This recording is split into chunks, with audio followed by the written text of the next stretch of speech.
Good afternoon, friends, neighbors, countrymen, and barrel-chested freedom fighters all around the world. Ooh, it's been a little while since the old Paratrooper was able to get online. I've been busier than a one-legged man in a butt-kicking contest. Just finished up a fine and dandy 2 weeks of annual training with Charlie Company, 3rd Battalion, 144th Infantry down in Texas. God bless them boys. There is so much going on, I don't even know where to start. But I am very glad and very proud to see that Ayman Muhammad Rabibi al-Zawahiri is finally dead. He has been quite an interesting cat, and we've been watching him for a long, long time. He was Al Qaeda #2 for many years under Osama bin Laden, but now he's finally resting in pieces, and that just gives a warm feeling into my heart. He's Egyptian born. He was a very bad guy. He first came to notice in terrorism circles during the assassination of Anwar Sadat. He was actually a physician, and from his position as the last Emir of Al Qaeda, although I'm sure we'll get a third Emir, Osama bin Laden being the first. But he was quite an interesting guy. He helped found Al Qaeda. He was Osama bin Laden's speechwriter for many of his speeches. He was a very keen student of the United States. A lot of the stuff that is parroted by the American left often wound up in speeches that he wrote. Basically, he used our own discord amongst ourselves against us. He's been reported dead multiple times. We thought he was dead in 2020 because he had kind of dropped out of sight, and it was believed that he had died of an illness. But he did finally resurface and through some video, and well, I guess he's not going to resurface anymore.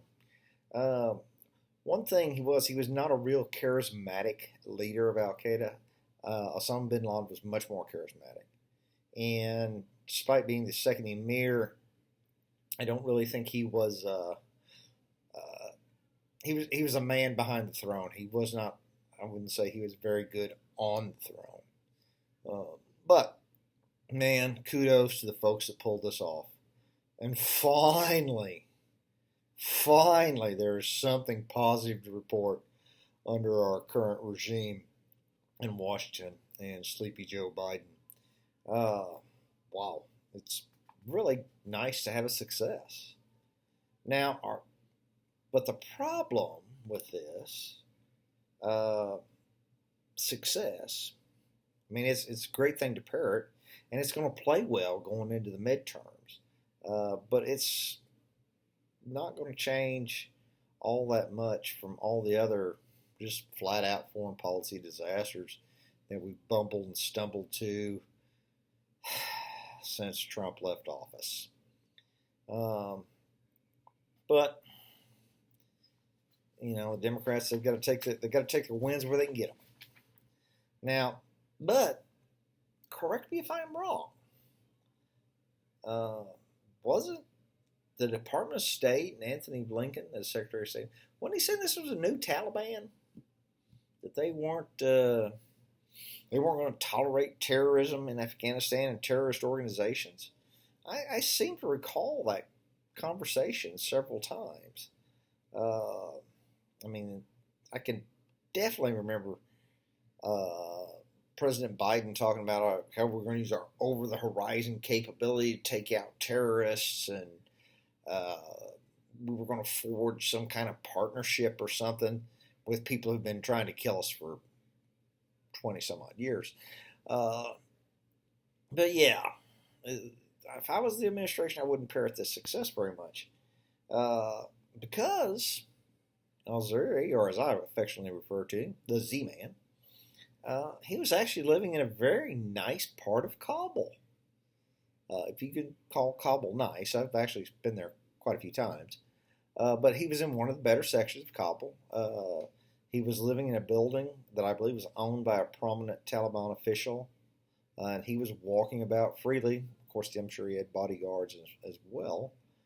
But would have to say radical Islam is back and setting up shop in Central Asia. You can't polish this turd very much. I mean, maybe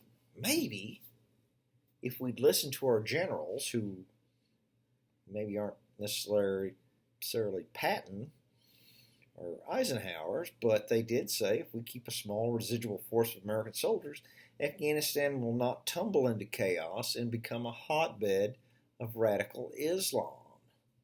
Well, I would have to say that was probably pretty good advice, but President Biden didn't take it.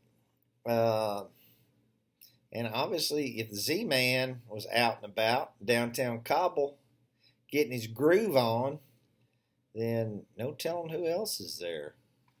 I mean, that's a reasonable assumption, isn't it? Perhaps if President Biden had not pulled all the contractors and the support out from underneath the Afghan National Air Force in April of 2021, maybe the country wouldn't have fallen. Or if we just supported him instead of just leaving everybody hanging.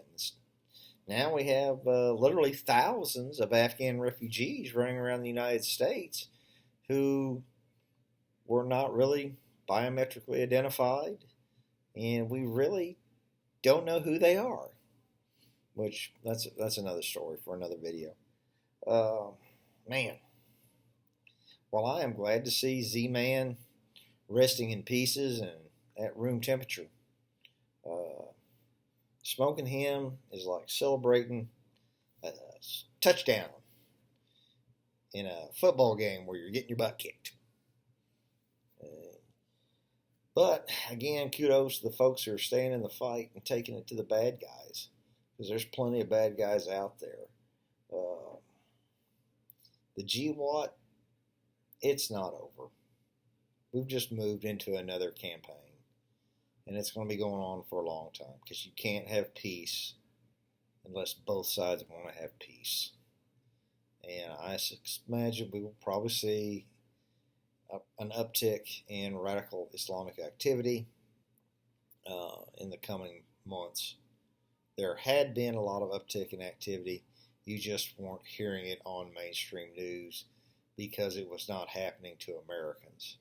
I could go on about the 21 Christians who were massacred, I think it was in Kenya, by radical Islamists, and I believe there was another massacre in Syria not too long ago.